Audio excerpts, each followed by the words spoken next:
name's Dr. Warren Doctor. I'm the President and CEO of the East Tennessee Historical Society. Thank you for coming out to the East Tennessee History Center tonight. This is an awesome occasion. We're very glad to welcome everyone here, to have our speaker here tonight. I would just like to remind everybody, if you're not a member of the East Tennessee Historical Society, to please join. I just want to tell you about some upcoming programs before we jump into this that's coming up on June 7th. We have an advanced genealogy workshop that's taking place here at 1 p.m. with Ann Bloomquist, who's our in-house genealogist, who's sort of amazing. We also are hosting the Downtown Home Tour on the 14th of June. That's a Saturday. That'll be an all-day event. So if you're looking to volunteer for the Downtown Home Tour, please let us know, because we're looking for volunteers for that event.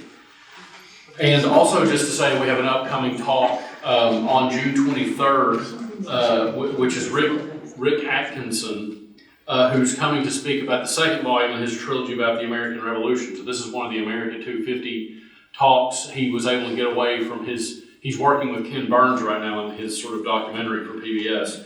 He was able to come and talk about his books. We're looking forward to that. Tickets are available online at easttnhistory.org.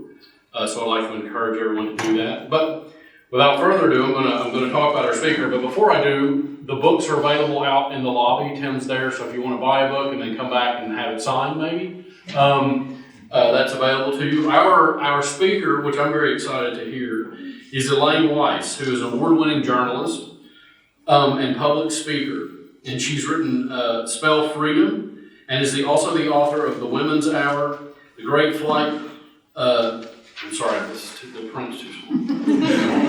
The Great Flight to Win, The Vote and the Fruits of Victory, The Women's Land Army in the Great War, which I've actually read and is really amazing. I've done a lot of research on the Great War. So anyway, we're very, very excited to welcome Elaine Weiss to the podium. Thank you very much.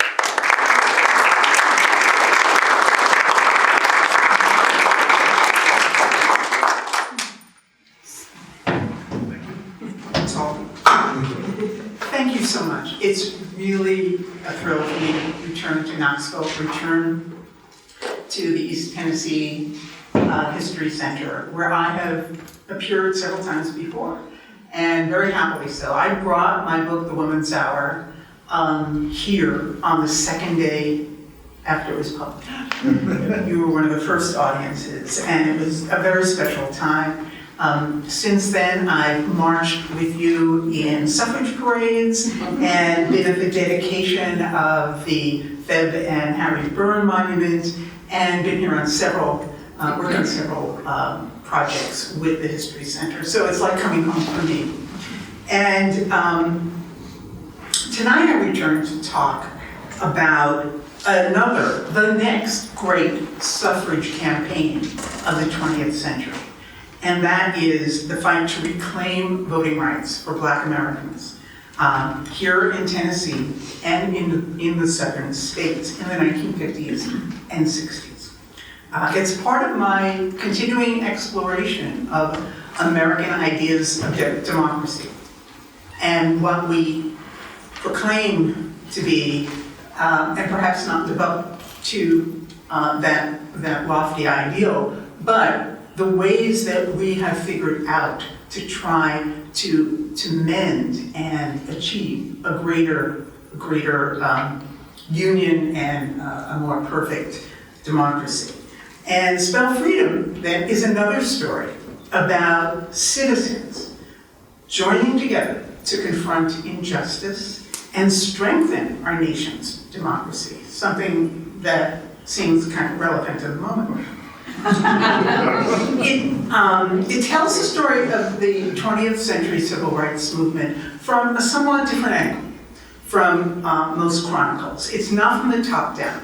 It's not from the famous names that we know and should know. It concentrates on people who are not that famous, but should be. Not just the eloquent ministers who were the titular leaders of the movement, not the fiery students who we see on the barricades, though they're certainly involved and play a big part of the story. But it's ordinary working people doing extraordinary things. People who risk everything to make their nation live up to its promises of equality and government by and for the people. So it's a story that's historically important and especially relevant right now. It's also very much a Tennessee story. Again, I didn't expect to write another Tennessee story, but here I am. At the center of the story I tell in Spell Freedom are 4 characters and a place and an idea. The characters are a school teacher, a small businessman, a beautician. They are Black residents of the Low Country of South Carolina, and a white Tennessean who enjoyed being called a radical hillbilly. The place was the Highlander Folk School, which was at that time based in Montego, Tennessee, on the Cumberland Plateau, about 50 miles from Chattanooga. But for the past 60+ years, as the Highlander Education and Research Center, it has been your neighbor here in Knoxville. First on Riverside Road in Knoxville, and since 1971, I think, in Newmarket, where it is still going strong in its 93rd year. So these 4 people come together on Montego Mountain at Highlander in the mid-1950s, and they develop an extraordinary idea to use education as a tool to build citizens, build communities, and reclaim voting rights. It's a pretty audacious goal. And in the process, they're able to build the grassroots foundation of the entire civil rights movement. That idea that they had was citizenship schools. And this concept actually begins on a bus on the Sea Islands off Charleston. It moves to a secret back room behind the shelves of a grocery store. And it quickly spreads all over the southern states, including Tennessee. And these schools both stimulate and supplement the growth of the movement and the demand for the voting rights. So Spell Freedom opens on May 17th of 1954, which was 71 years and 3 days ago, when the US Supreme Court announced, let's see if this works, yes, its decision in the Brown versus Topeka Board of Education case. And this proclaimed that segregated schools, the supposed separate but equal facilities of the Jim Crow South, were unconstitutional. This day, this decision is often referred to as the beginning of the civil rights movement, but it was by no means the beginning. Black Americans had been fighting to exercise their constitutional rights for almost a century, since emancipation. But that decision on that day was a flashpoint. It was a spark plug. It was a catalytic moment. And the Brown ruling overturned the Plessy v. Ferguson ruling, the infamous decision in 1896 that said separate but equal is okay. And that had formed the legal basis for political and social and economic oppression of Black people in the South under Jim Crow laws in the southern states, including Tennessee. For the Black community, the Brown decision provided a great sense of hope and possibility. The greatest event since emancipation, the headlines in the Black press proclaimed. For most of the southern white establishment, however, it presented a threat to, quote unquote, the Southern way of life, which you know what that meant. They feared losing dominance and losing power. And they called that day of the decision Black Monday. So the book opens on that afternoon on May 17th, as each of the 4 central characters hear the news of the Brown decision. The first is Septima Clark. This is actually my favorite picture of Septima Clark. And it opens, she hears this, or it's announced when she's in her classroom in a segregated school in Charleston. She's 56 years old. She's been a teacher for almost 40 years. She's a mother. She's a widow. She's about to become a grandmother. She was born and raised in Charleston, the daughter of a former slave. Septima is most essentially, I think if you asked her at that moment, a race woman, dedicated to the welfare and uplift of her community. As a teacher, as a board member of numerous civic organizations, she's at meetings every night. As a member of the executive board of the Charleston NAACP, she is always looking for ways to improve the life of her community. And she's been involved in several lawsuits that Thurgood Marshall has initiated on behalf of Black citizens to fight the fight the segregation laws in the South. And one of those goes up to the Supreme Court as the Brown decision. The next person we see receiving the news is Esau Jenkins. He's tending to one of his several businesses on the afternoon when this is decided. He's a businessman, a church and civic leader on Johns Island, which is a tiny island, not so tiny, off the coast of Charleston. It's a sea island. Its Black inhabitants speak Gullah. He's convinced that his island will remain poor and his neighbors will suffer injustice until they can develop some political muscle, until they can make the white men who rule over them pay attention, until they can vote. And he is dedicated to making that happen. But very few John Islanders, or even other Islanders, can vote. The poll tax, the grandfather laws, the intimidation, especially the literacy tests, keep them from voting. Most of Esau's neighbors are not literate. The poor quality of the rural Black segregated schools, and the fact that as sharecroppers, most children don't get to stay in school very long. They have to be in the fields. That's part of the sharecropping agreement. So they, from planting time until harvest, they have to be in the fields. So there are only a few months when they can actually attend school. And so it's rare to be able to get enough education to be literate at that time. So in the past few years, Esau has come up with a little workaround. He has been using his business, one of his businesses. He has several businesses. He runs a motel, he runs a cafe, he runs a record store, a fruit store. He believes that a Black man, a Black community has to have independent livelihood, not connected to white power, so that they are free to do as they think is best without fear of retribution. And we'll see how important that is. So he's been using his commuter bus, which he began taking his neighbors who work on the mainland in Charleston.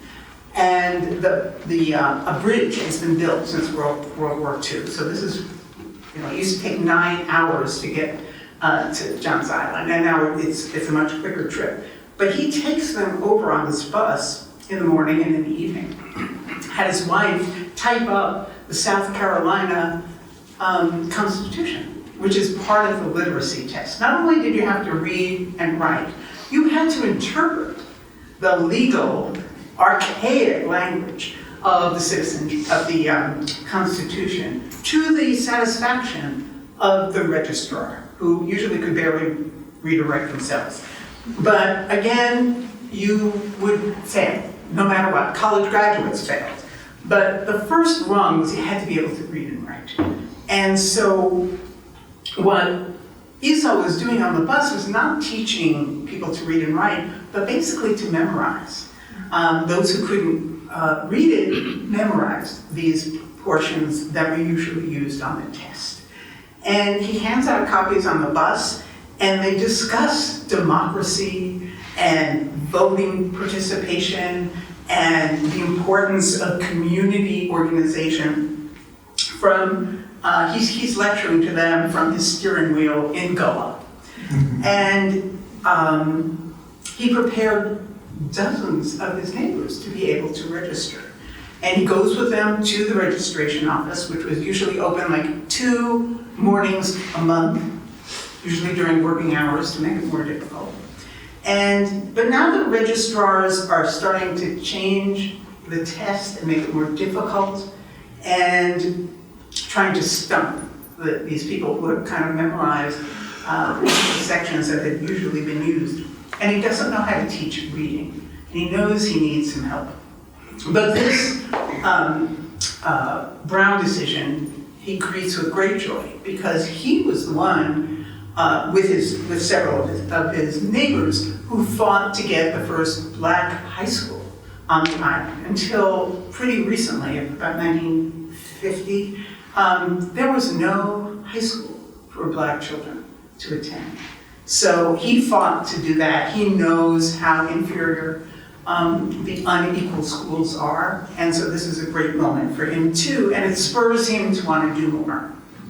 The third person who hears, is Bernice Robinson. There are not many good pictures of Bernice at this time I couldn't find, but here she is, and we'll see this picture again. Bernice is styling her client's hair in her beauty shop in Charleston, the Beauty Box, that Monday. She was born and raised in Charleston, but went north for high school and lived with her sister in New York City. And there she discovered a life outside of Jim Crow laws, where she could ride on the bus and ride on the subway and not have to sit in the back. She could go to concerts, she could go to films, she could go to restaurants, and she did not have to sit separately. And when she had to return to Charleston to take care of her parents who were ill, she bristles under the humiliations of having to live under Jim Crow again. And she's very angry about it. And she channels this anger into activism. She joins the NAACP. She serves with Septima and Esau on the executive council of the Charleston NAACP. And she uses her shop as an NAACP outpost. She has her clients join the NAACP, which was considered radical at the time, even in the black community, in some parts, saying, you don't have to tell your husband or your minister or the postman, have your membership cards sent to the shop, and I'll hold them for you here. You can pay your dues through me. And her shop is filled with organizational material and material about current affairs, and she talks about democracy and organizing while she's fixing people's hair. So she hears this, and she sees that this is an opening for perhaps a new world, because everyone understood the Brown decision wasn't just about schools. It began to erode the legal underpinnings of Jim Crow segregation laws, and no one knew how far it could go. The next person who hears it is Miles Horton. He is the founder of the Highlander Folk School. And he's also greatly affected by the Brown decision that day. And you'll see him in a very interesting situation. He's actually in Washington, D.C. He's actually, by complete happenstance, is in the Supreme Court building when the announcement is made. And he's a son of West Tennessee, son of poor white sharecroppers. After college, working his way through high school, college, grad school, he studied sociology, education, divinity, things at one point he might want to be a minister, but he wanted to find a way to help his fellow Appalachian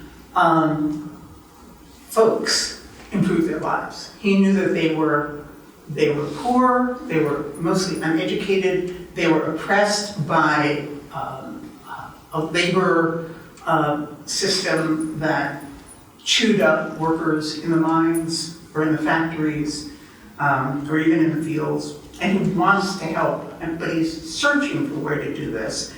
And he goes to Europe and gets this idea called Danish folk schools, which brings community members together to talk about their community problems and thrash them out and come up with possible consensus for solutions. And they bring in culture, the native culture, to fortify and tell people in many different ways that they are worth investing in. They're worth making a better life. And he's just really taken with this idea of answers coming from the people, not being imposed, not being mandated, but actually coming from the community. And he brings that idea back to the Cumberland Mountains, and he finds a retired teacher who will let him have experiment with this on her land in her farmhouse. And he establishes Highlander in 1932 in the depths of the Depression. And he wants the people in Appalachia to find strength in their own culture and traditions. So Miles and his wife, Zilphia, created a place where working people could come and meet and strategize. It became an educational facility for the CIO and for the broader labor movement. And Miles and Zilphia joined the workers on their picket lines. They're in the union halls. They are in the soup kitchens. And here's actually an early picture of Highlander, the original main building, the farmhouse. Here are Zilphia and Miles. And Zilphia, who is a trained musician, went out and gathered folk songs and stories from the area and brought them back to Highlander and taught them to the people who came there. And so singing and music and culture and plays and art become an important part of the curriculum. And here she is singing on the street, probably in some sort of labor action.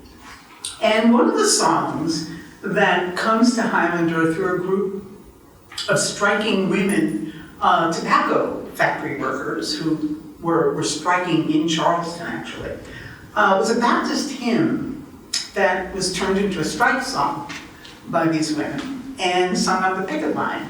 And they bring this to a Highlander workshop. And Sophia is really struck by the power, the beauty of this kind of the song. And she realizes, though, the way it's written, it's a little hard to sing, and she tinkers with it.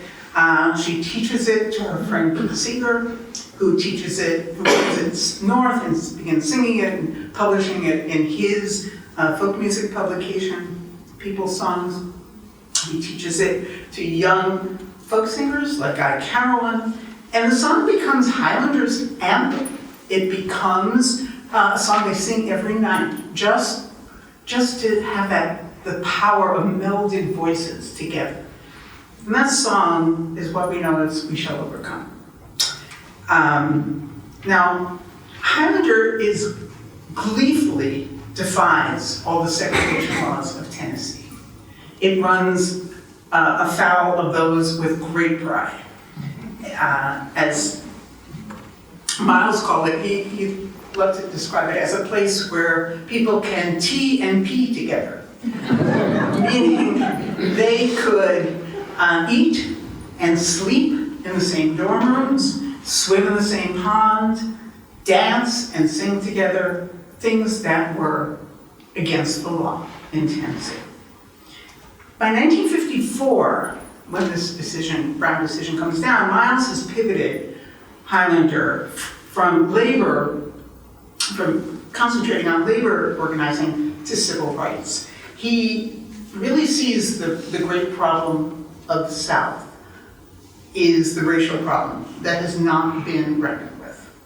and really feels that that is going to keep the South from progressing and needs to be fixed. And so he has already begun having desegregation workshops at Highlander, even before the Brown decision has come about, in hopeful anticipation of a positive outcome.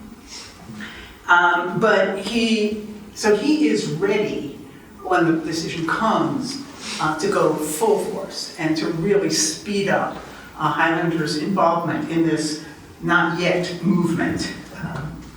There's a fifth character who I follow and will play an important role. And it's especially exciting to tell the story tonight to you with Guy Carawan's wife Candy, who was his partner in this, his daughter Heather. And that was Highlander's music director and song leader Guy Carawan, who takes over from Zilphia when she dies tragically at age 42. Is that correct, Susan? She's about 42. Of poisoning, accidental poisoning. And Guy will spread and strengthen the movement with song, but he doesn't quite enter the story yet, so we're going to have to wait for that part. Here you see Highlander beginning to spread and expand with another building. And just 5 weeks after the Brown decision, Septima Clark is in a car on her way up Montego Mountain to participate in a Highlander workshop on strategies for school desegregation. She wants to learn how to take action, how to organize her community to press for desegregation in Charleston. And Highlander is a very surprising place for her. She sleeps in the same room as a white woman for the first time, and she's kind of blown away. And she's excited about it, but she realizes that in Charleston this would be considered totally out of bounds.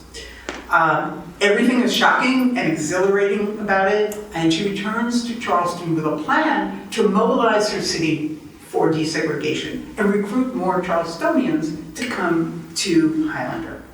One of those is Esau Jenkins, who she's known since he was a boy on Johns Island, because her first teaching job was actually on Johns Island. And he also serves on the NAACP board with her.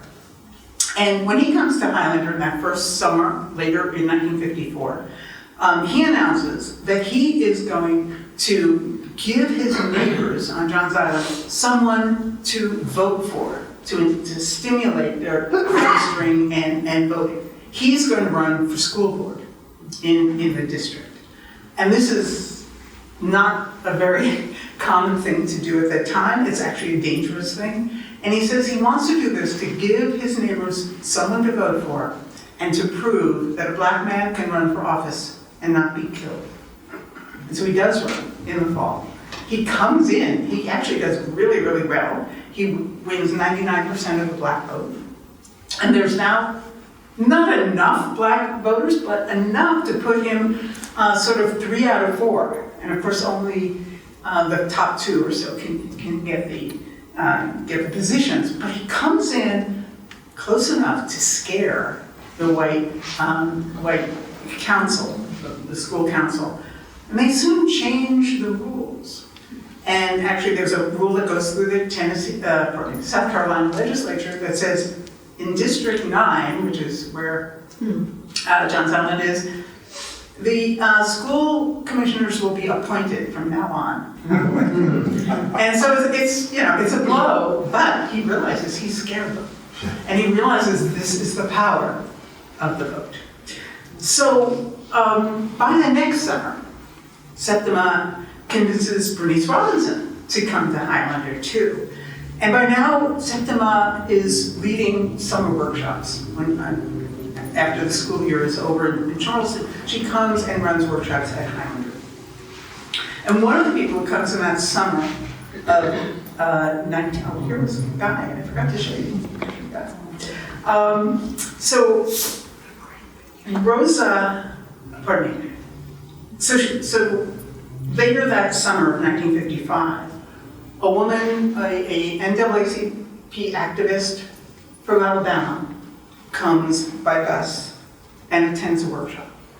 But she won't speak in the workshop. She's very shy. She looks very frightened. She takes notes furiously, but she won't participate. And Septima Clark goes to her dorm room and tries to make her feel more comfortable. Clearly she's uncomfortable. And tries to talk to her and tries to say, "You're safe here." She says she's worried that she'll be reported back home and that she'll lose her job. And Septima says, "You're safe here. You can be more comfortable." And they talk in the evenings. And Rosa Macaulay Parks is the woman's name. And she becomes more comfortable on the rest of the 2 weeks there. And she talks about how thrilling it was for her to wake up and smell the coffee and the bacon and the eggs cooking, and knowing it was white people cooking for her. And she begins to take pleasure and also to get some sense of encouragement. She had been very depressed about how things were going at home in Montgomery.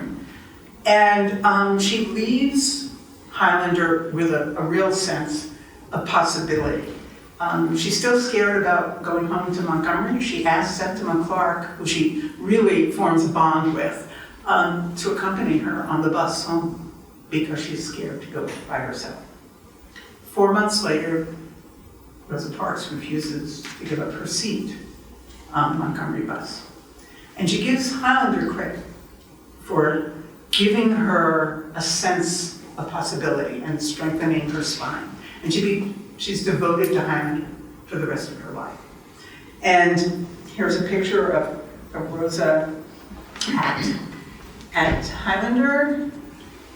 There's another one. What we see in the book is how Rosa Parks will suffer for her act of heroism.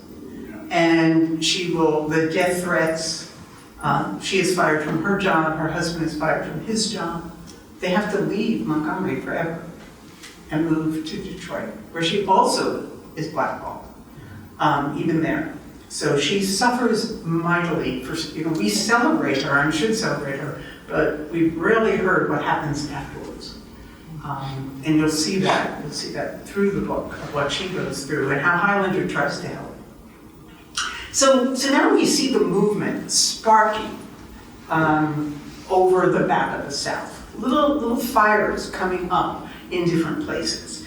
One of those early sparks is nearby in Clinton, Tennessee.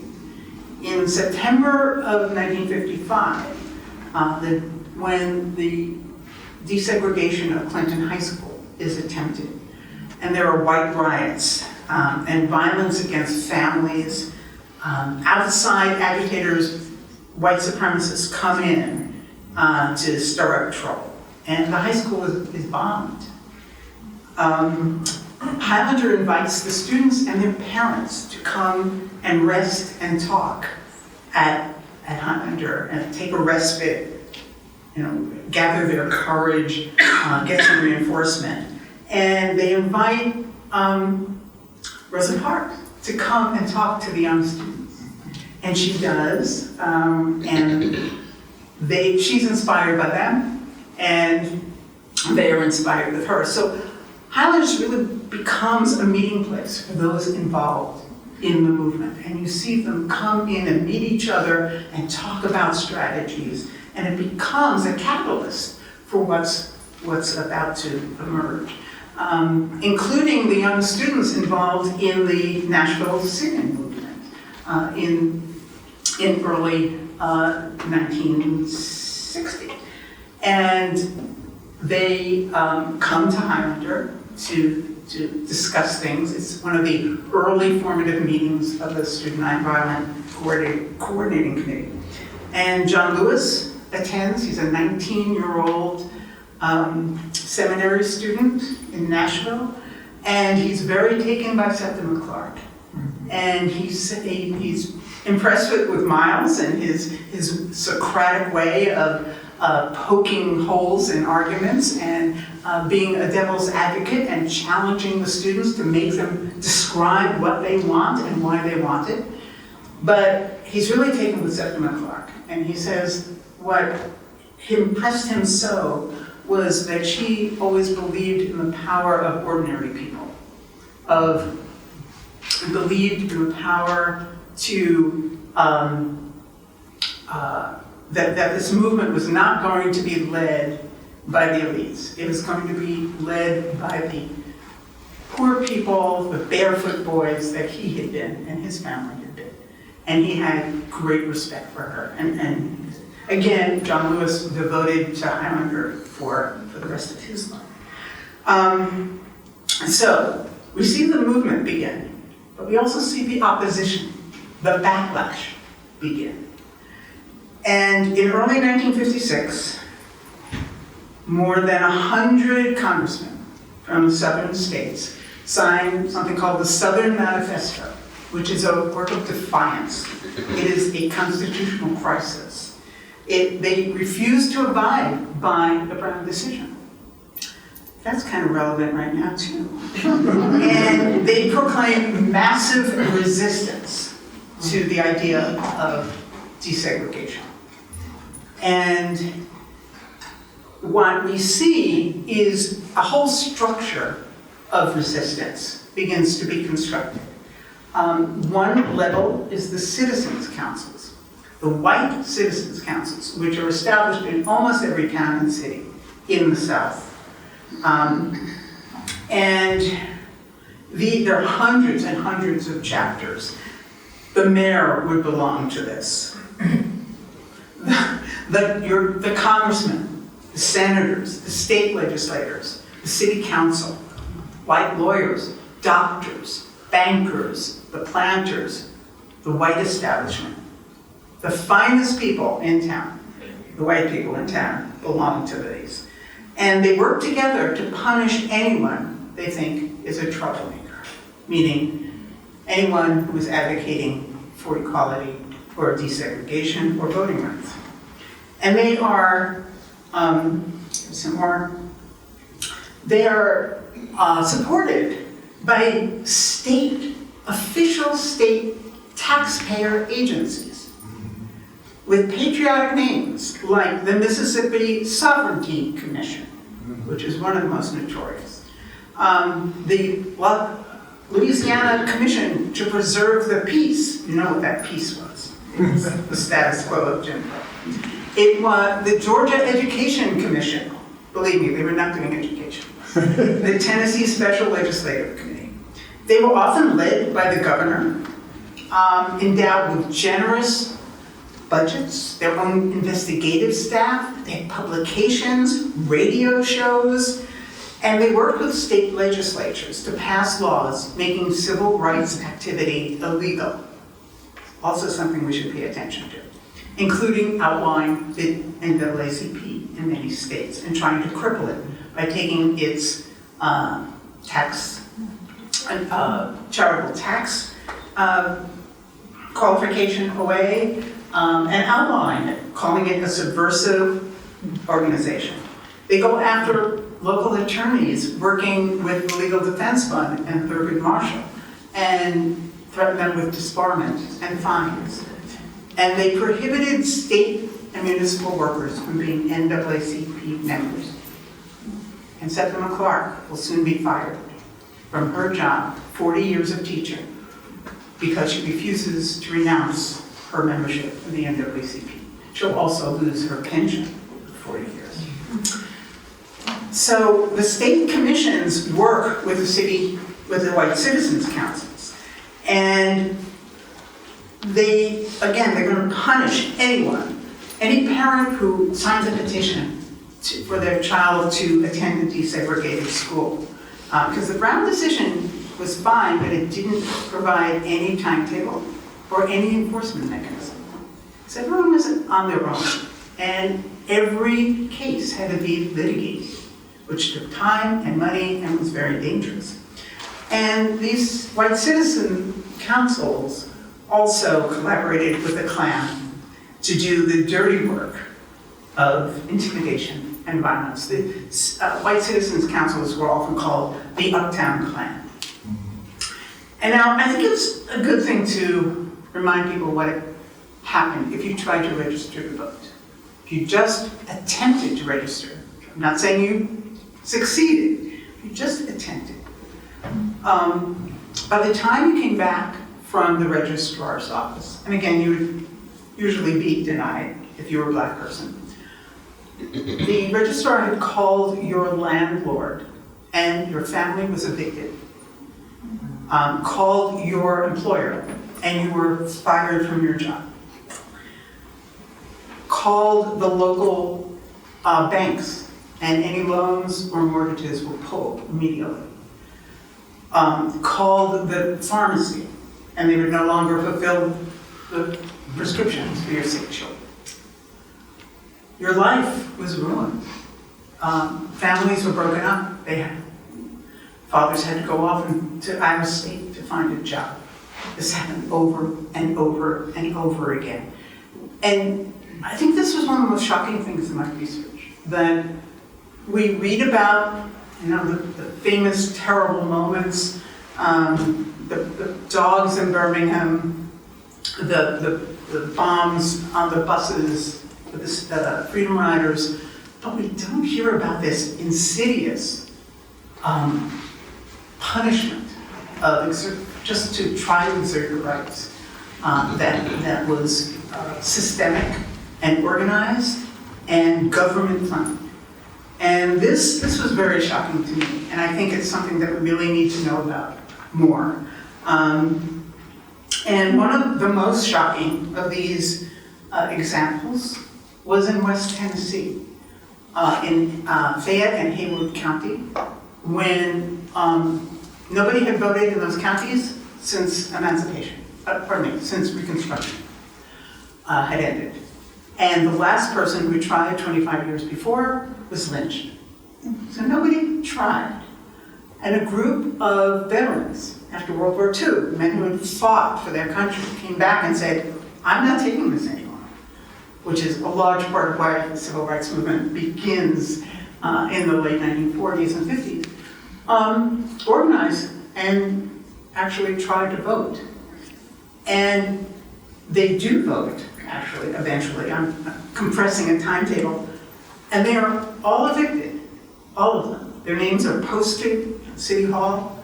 They're targeted, of course, by the Klan, but they're all evicted at once. And this is now December, and they are put out into the cold. Whole families, grandmothers, babies, they live in what's called a tent city, in mud up to your knees, for 2 years. And Highlander is greatly involved in trying to alleviate their suffering. Septima Clark brings organizers to Highlander to try to train them in organizing, and she actually sets up these citizenship schools. So in the spring, after she was fired, spring of '56, when she was fired from her teaching position, Miles Horton says, well, that's great. Why don't you come work at Highlander? And she does. And she begins to really plan for this idea, taking Esau's idea of that bus where he taught the students to make it into a larger program. Oh, here's some pictures of Tent City. These were pictures in Ebony magazine, and they're quite striking. Again, children living and whole families living in these tents through the winter, through this hot summer, not able to work. Food had to be brought in. So Esau and Miles and Septima Clark begin to develop the idea of citizenship schools. And they convince Bernice to become the first teacher. These begin as literacy schools, just to learn to read and write. And the first class opens on Johns Island in January of 1957. This is really before what we think of as the movement is getting started. It's 14 students. Here is the building. This is the old Progressive Club on Johns Island. And it's retrofitted to become a grocery store, cooperative grocery store. And I believe that's the building that was used for the first students. There are 14 students, 8 in ages from their 20s to their 80s. And Bernice, who's never taught a class before, says, I only have high school education. I can't teach this. And they say, oh, yes, you can. And you're the ones who do it because you're a good listener. And you respect them, and they respect you. And so she takes on this job, which she doesn't think she's qualified to do. And she goes in and she says, how do you teach adults to read and write? And her sister-in-laws are elementary school teachers and give her some Dick and Jane books. And she realizes after a minute, this is not going to work. And she says, what do you want to learn? What do you want to learn? And they tell her they want to learn to be able to read their Bibles, not have to memorize it, which they've done very well, write a letter to their brothers and sisters who've moved away, sign their names to documents so they don't have to ask their bosses or their pastors to do it, to become functioning adults. And so Bernice tacks up the state constitution of South Carolina and the UN Declaration of Human Rights and says, this is what we're going to learn from. And we're going to learn from each other. And the first thing we have to do is learn to hold the pencil, because many have never had to use the pencil as a writing instrument. And there's a scene which is this kind of beautiful to me, where she's handed out the pencils. They have to learn to use the pencils, and they're snapping all over the room. You hear snaps.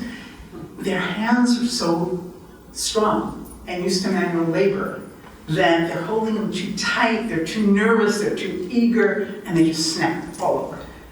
She just hands out more, says, okay, no problem, let's start again. And they begin tracing their names on a template that Septima Clark has had the idea for. And they slowly begin to have a sense of themselves. And both Bernice and Septima say when they learn to write their names on this template, tracing it, getting muscle memory, you see a gleam in their eyes. And they become a different person almost. They are confident. They have a sense of personal accomplishment, and they are ready to demand their rights, because she also teaches them their constitutional rights and why it's important to vote and how government works. What's the structure of your town council?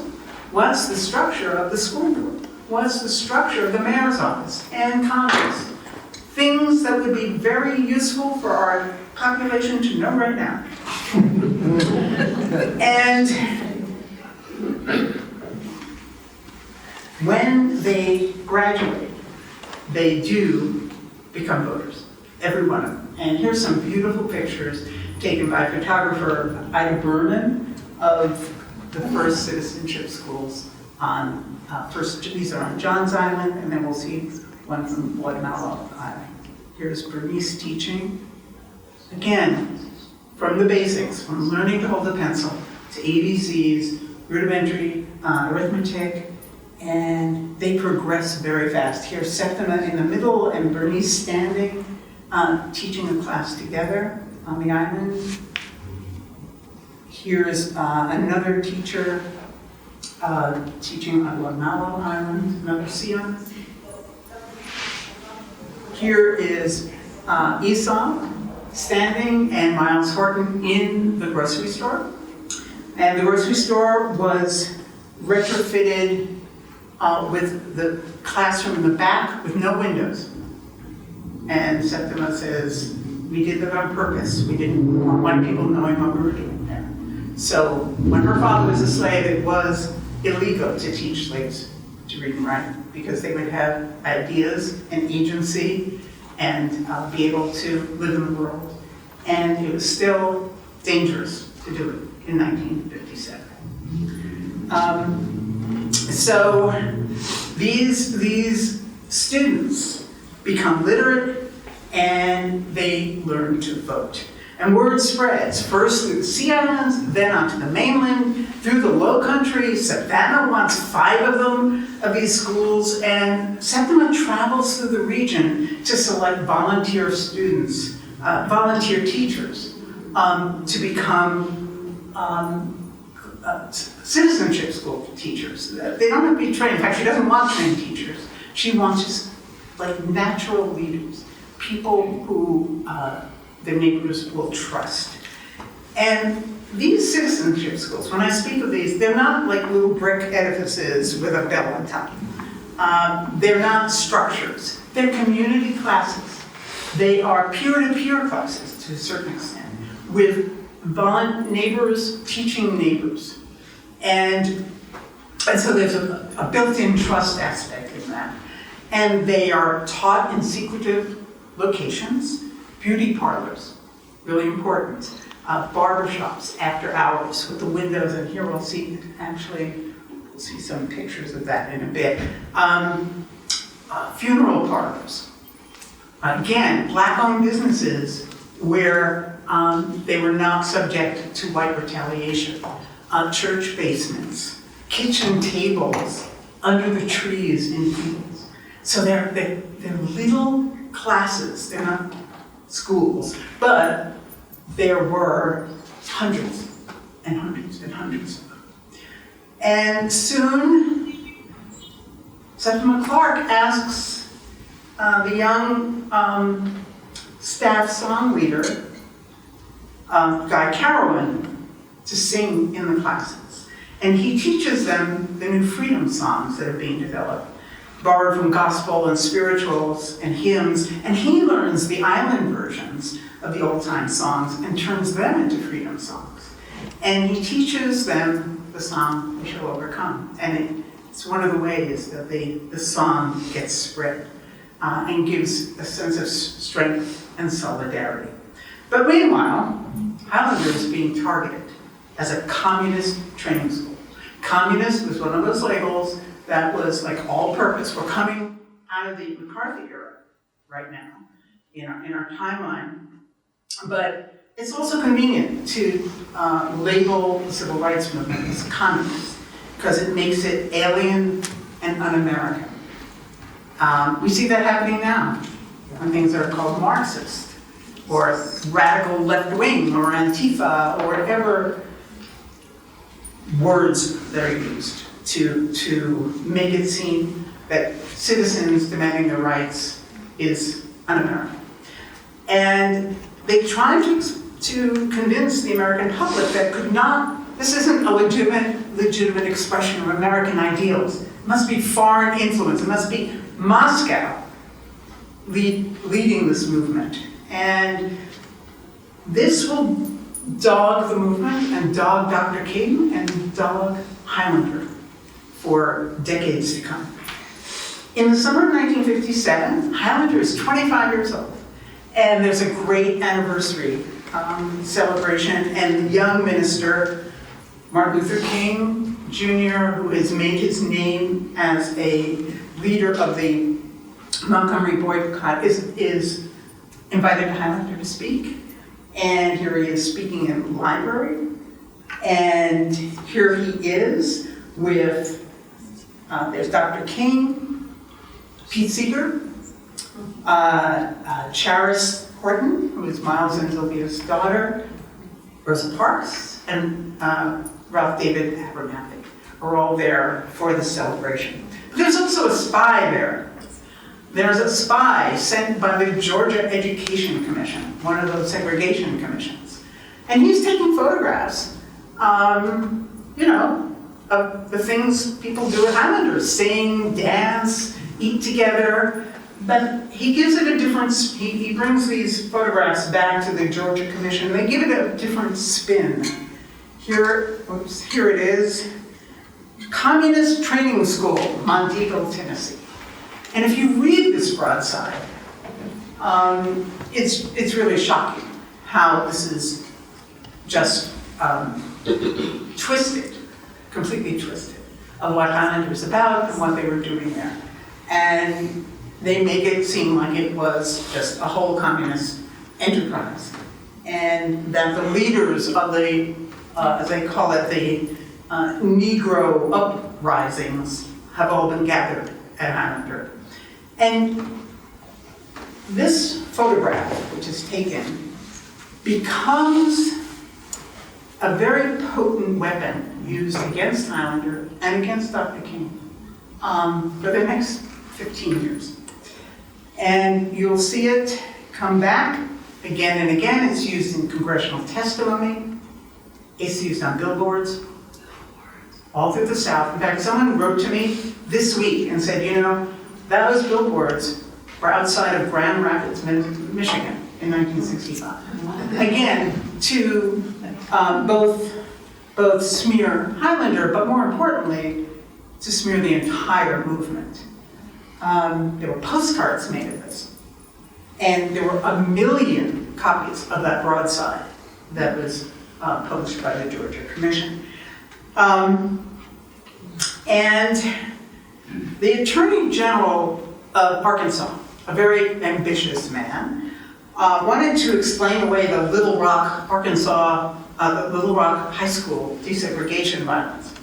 And so he thought one of the ways he could do this was calling it a communist front, and that this whole movement was communist. And so he concentrated on Highlander. Here he is testifying at a legislative hearing, and you see HFS in the middle.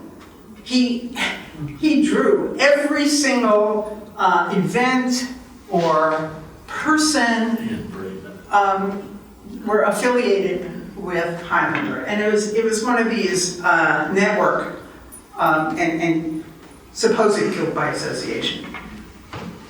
And so Tennessee takes up this offer that he made he said, I'll come to Tennessee and help you get rid of this cancer on the mountain.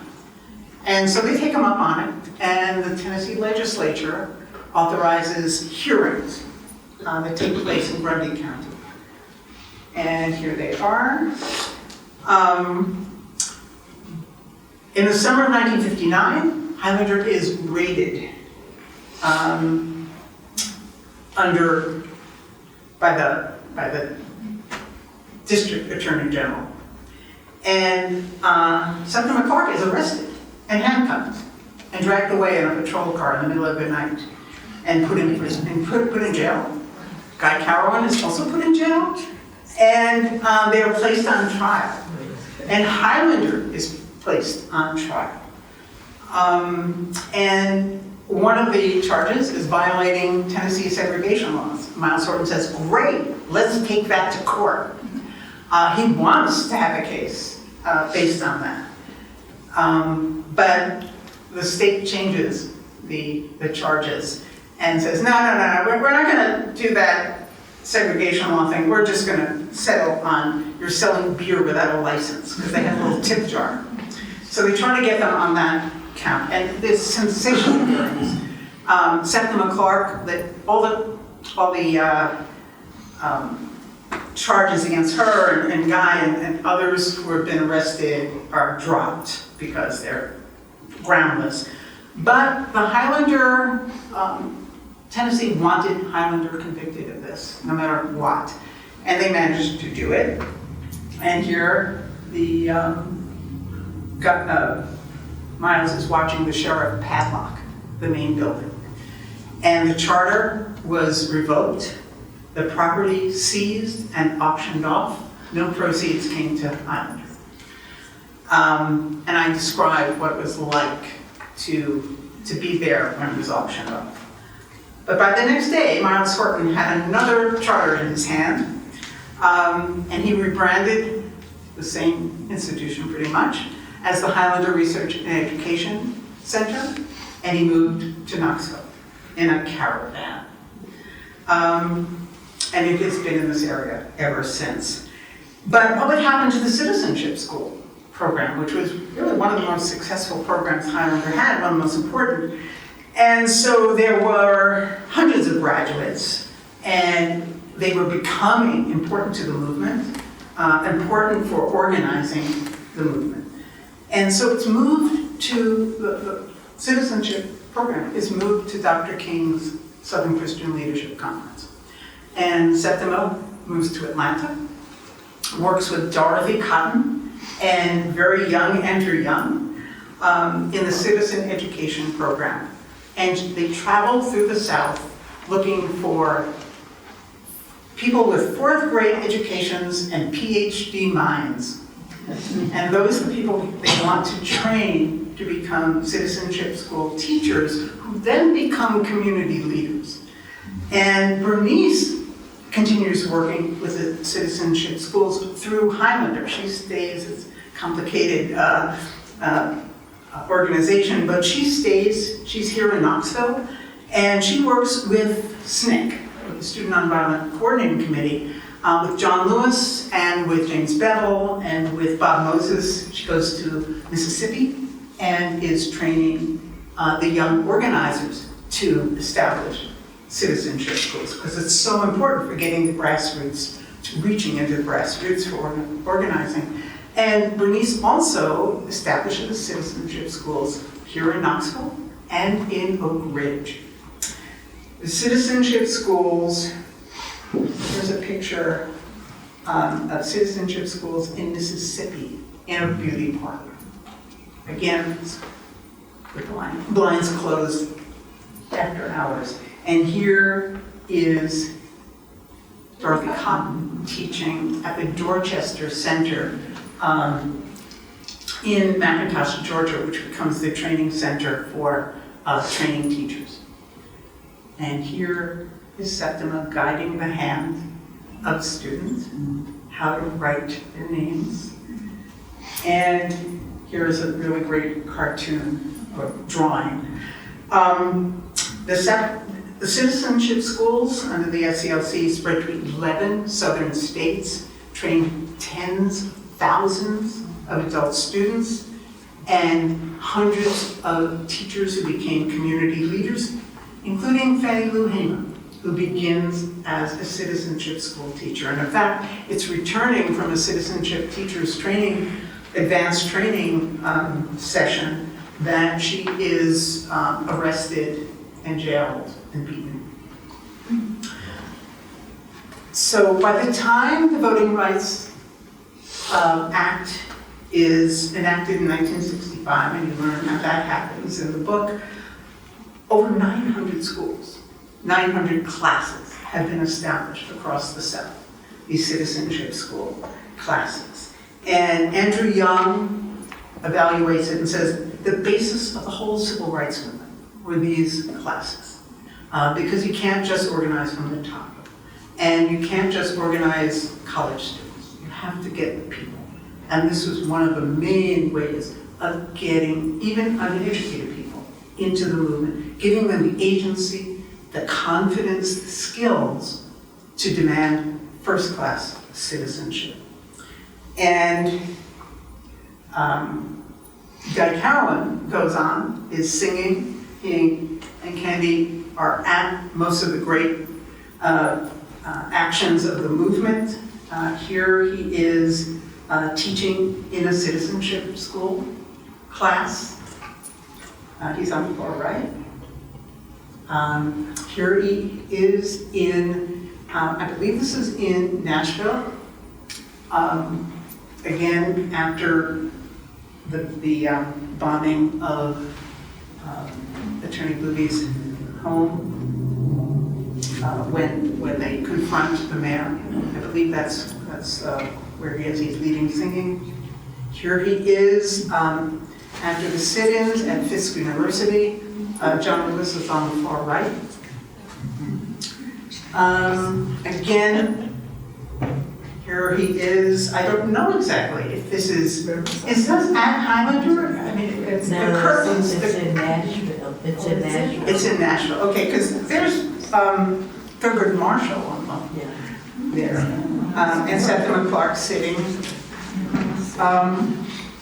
And here he is singing with Bernard Lafayette and James Bevel. And then Guy and Candy also chronicled the movement in great documentary projects where they recorded the songs, but also the actions and what was happening on the ground. These really were oral documentaries. And there's a whole series of both books, which were so useful to me, and also albums. Again, these were capturing the moments because the young activists were too busy.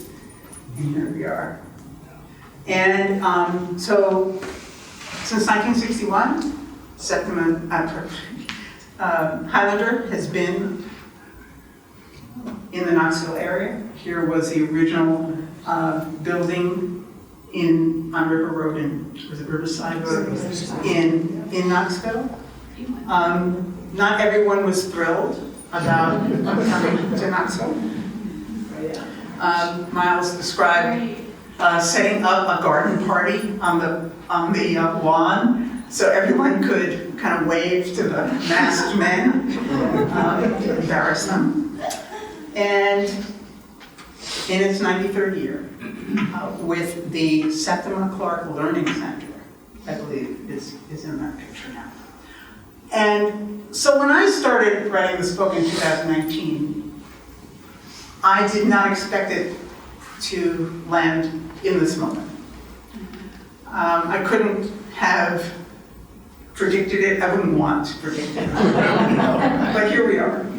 And the story has even more resonance for me now, and I hope for you, because we're in a moment again where democracy is being challenged, where citizens are being challenged to stand up.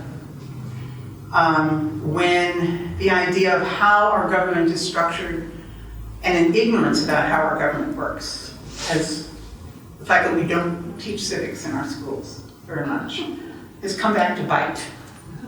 And the idea of citizenship schools is really, really powerful right now, and maybe really needed.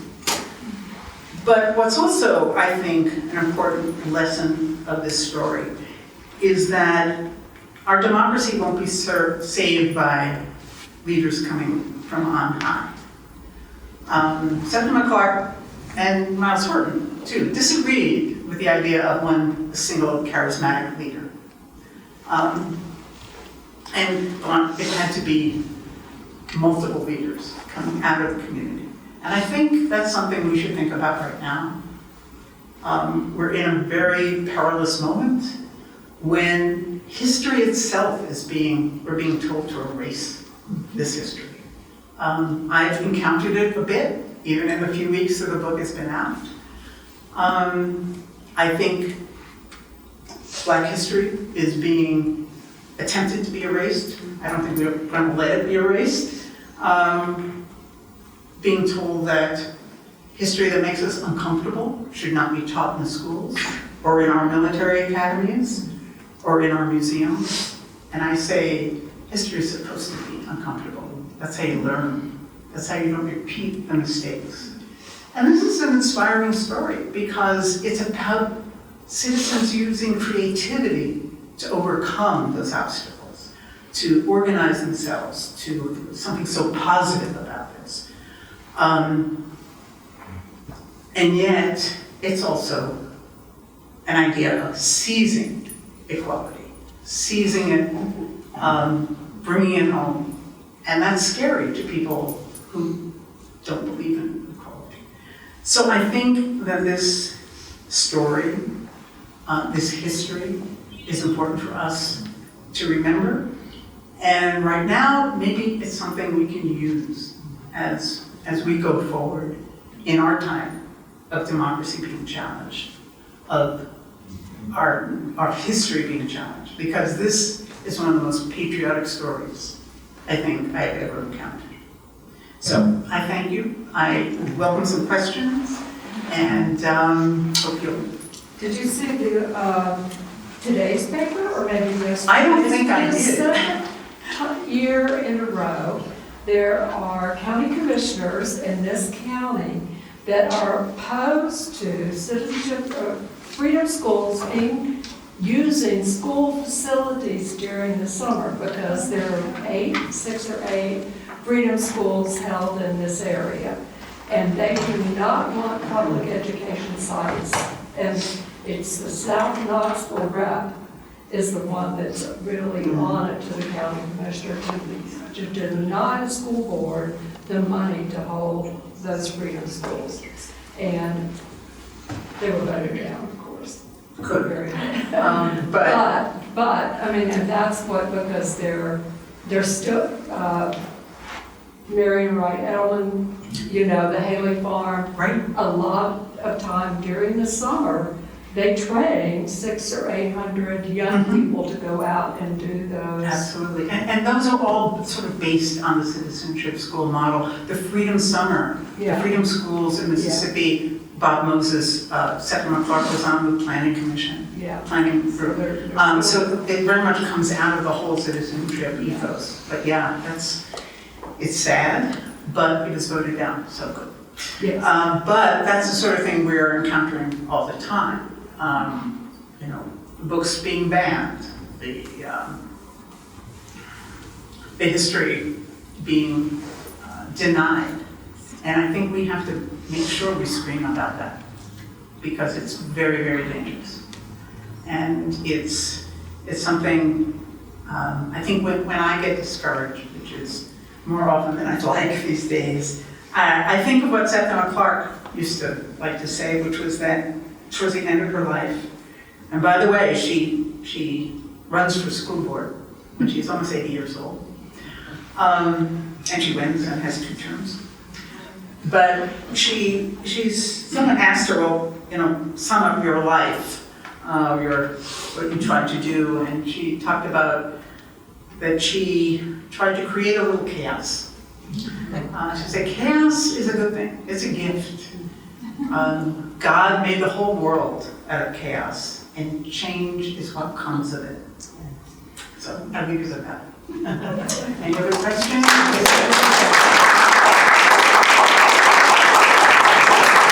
Any other questions, comments? I have one question. Yes, sir. In your research on the White Citizens Council, how much involvement of local and I guess national law enforcement in those yes. organizations? Yes, a great deal, a great deal. There was a lot of coordination. Let's say we came to discuss civil rights or voting rights or desegregation things. But outside would be law enforcement officers, often from Citizen Council or from the state segregation commissions, and they'd be taking down our license plate numbers. And those numbers would be sent to law enforcement around the state and around the region. And they would be targeted, you'd be targeted on the road, run off the road, arrested for, you know, a blinker being on, put in jail. You would be harassed for, you know, your name would go into a troublemakers list. So yeah, there was a lot of cooperation. It was really, really frightening to see how much there was. And again, something we should be aware of and have our antenna out about how that may be shaping up right now. Yes, sir. The citizenship schools that you're referring to, they were teaching the rights that are guaranteed under our Constitution and amendments, right? They weren't trying, they didn't have to become citizens because in 1868, the 14th They were Amendment citizens. guaranteed that. So this was just informed. It's kind of like you were mentioning that they don't teach civics now. Right, So this but- is like having a civics class. It was, but again, I'll quote Fannie Lou Hamer, who said, you know, she was in her 30s, mid-30s, late 30s, when she came across James Bevel singing in a church in Mississippi. And she said, I never knew black people could vote. And she actually was very literate. Yeah. But she said, no one had ever told me black people could vote. So it gives you a sense of how this was kept. Black history was not allowed to be taught. People were killed for teaching black history. Rights were not taught. So imagine, you're living on a plantation in Mississippi, or in Hayward and Fayette counties, and no one's really told you that you're allowed to vote. You're supposed to be able to vote. So that's what it taught. But it also taught, some other constitutional rights, like you have the right to assemble peacefully in these demonstrations, and don't let them tell you you don't. You have the right to remain silent and to have a lawyer if you are arrested. So it taught them rights that they had no idea they possessed.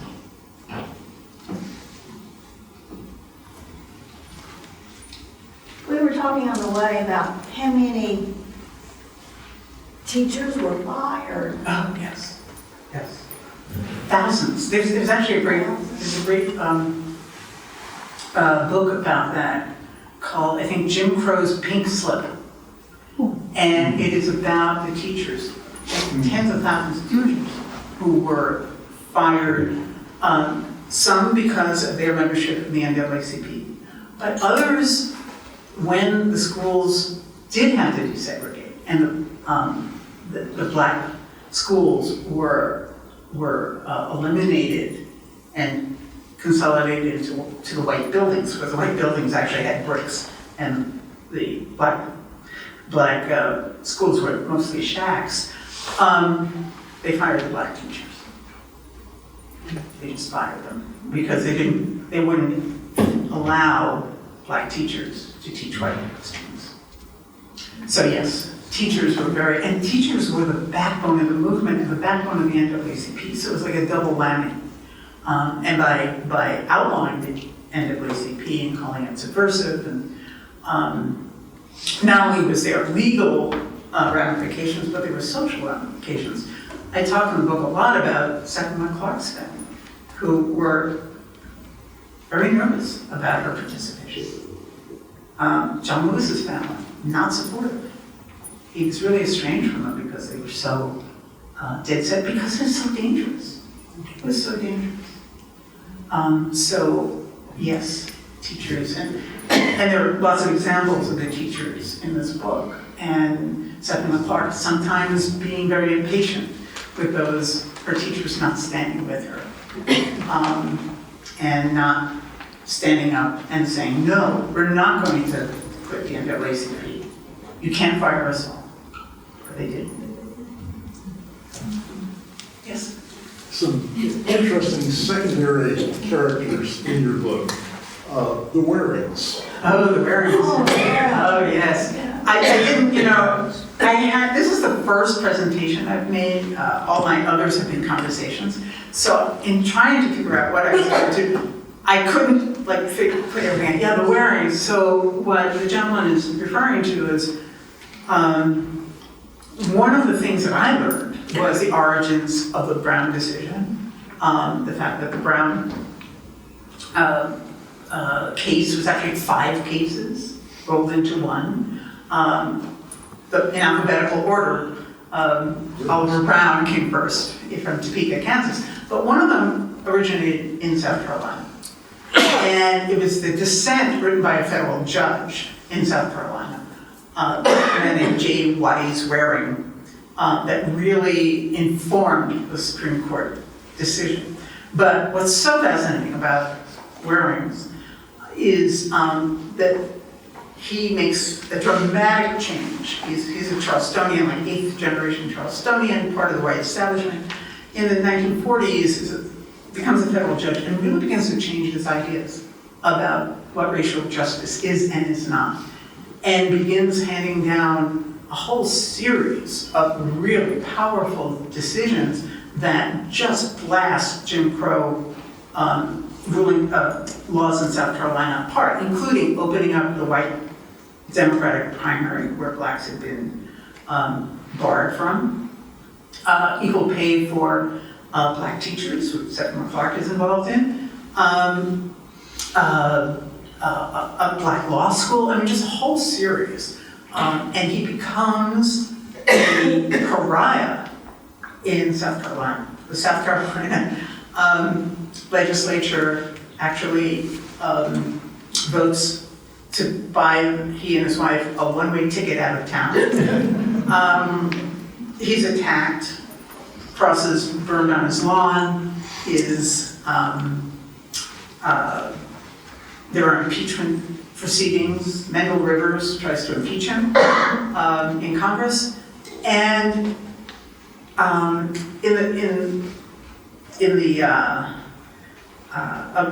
within this, they lose all their white friends, and so they invite their black friends to come to their house and have dinner parties and things like that. And Septima Clark is part of that.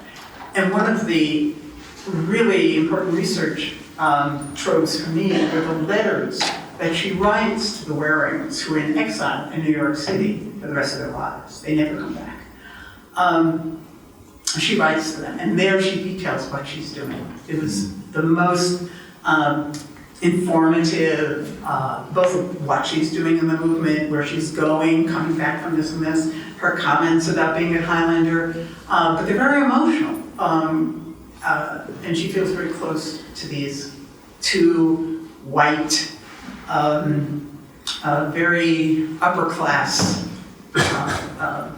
couple. And it's just a fascinating relationship, and it's one of the most important friendships of her life. So, and he's just a fascinating guy. So he, after being totally rejected by the white establishment for many, many years, a few years ago, the federal courthouse in Charleston was renamed in his honor. So it's a great documentary and a really good book called Unexampled Courage. I'm interested in your comment about the returning military from the war. And is that a theme that carries on, a deep theme in the movements? Oh, yes, absolutely.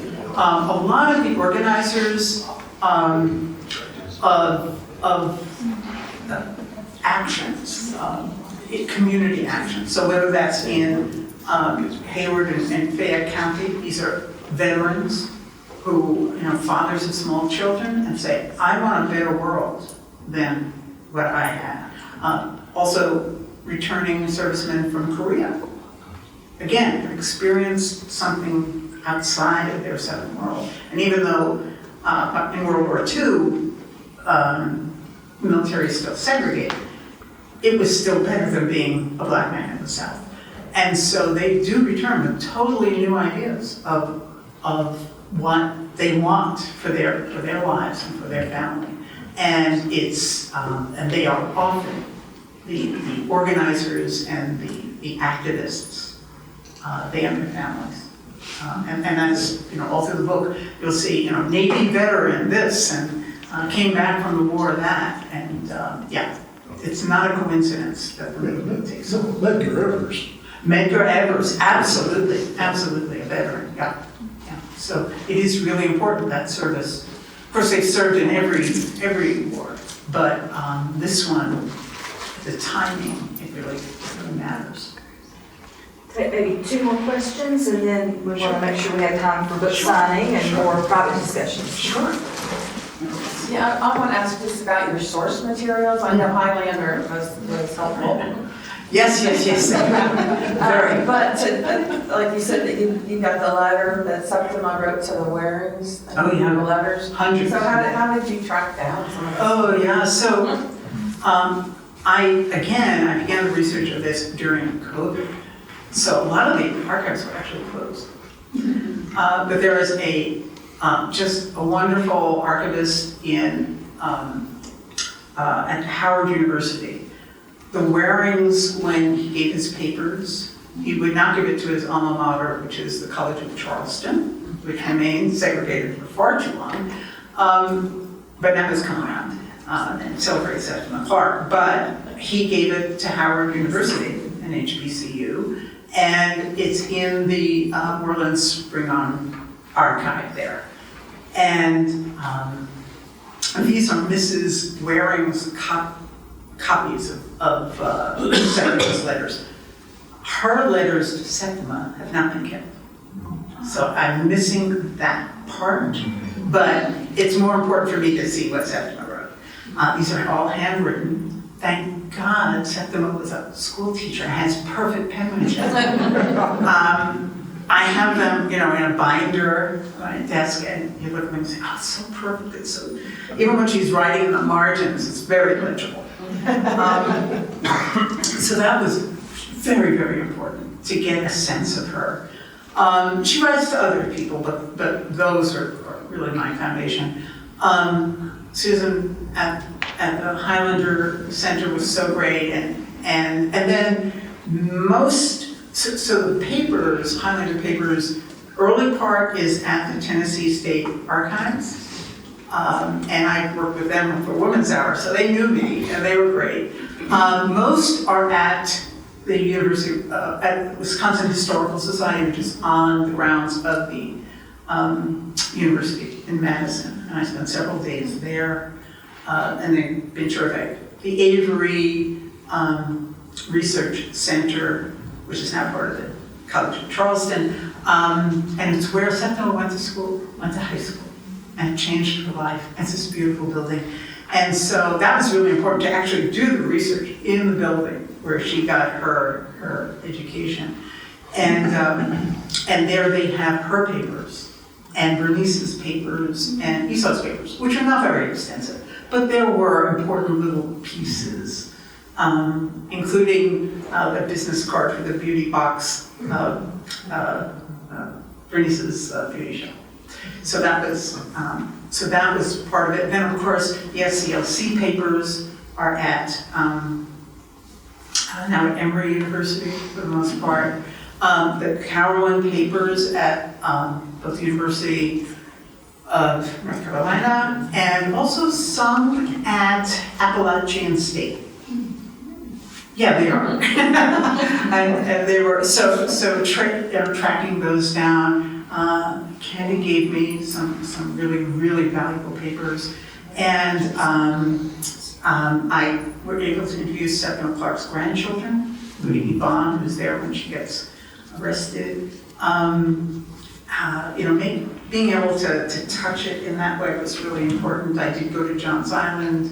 I did walk around Charleston, and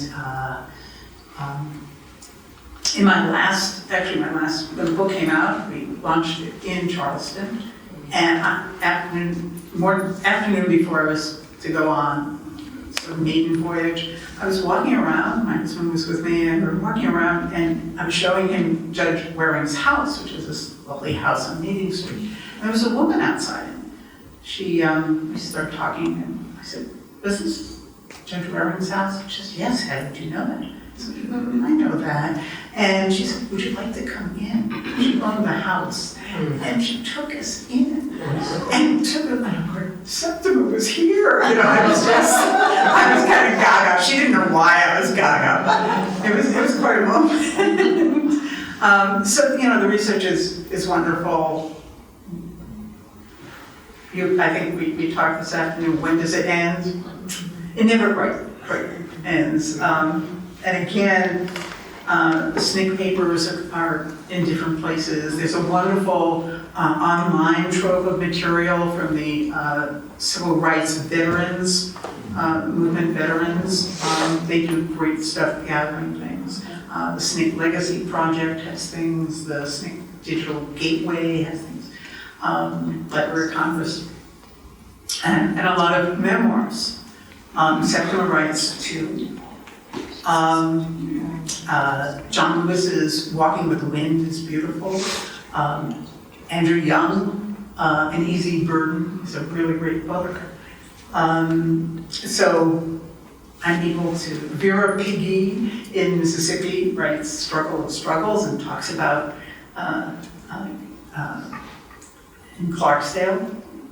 Talks about you going to Clarksdale for a concert. So there's all these pieces, and then it's a lot of newspaper articles and other documents. So it's piecing it together. Gathering it's the fun part. It's putting it together. That's the little tricky part. There's another question. Well, I was really appreciating that you talk about how much work there was meeting people, communities. It took years. Septima traveled all over the South. She didn't drive. She was on the bus. And just a sense of all the work that was done over a lot of years to make this happen. I really appreciate that about the book, because that's the kind of stuff that it's hard to get that. Yeah, it doesn't just happen. And it's happened, it wasn't fast. I couldn't convey it here, but she's on the bus. This is, she's in her 60s.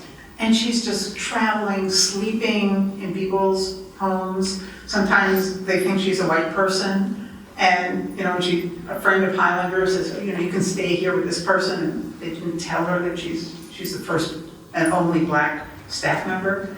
And so there were some embarrassing moments when the host found out that maybe she shouldn't sleep there. Likewise, some people book her in a white hotel and she can't stay there. So there are all these, she's just on the road. It's grueling. She has 2 heart attacks. It's a very grueling thing. For her to do this, she's just one of the great patriots we have.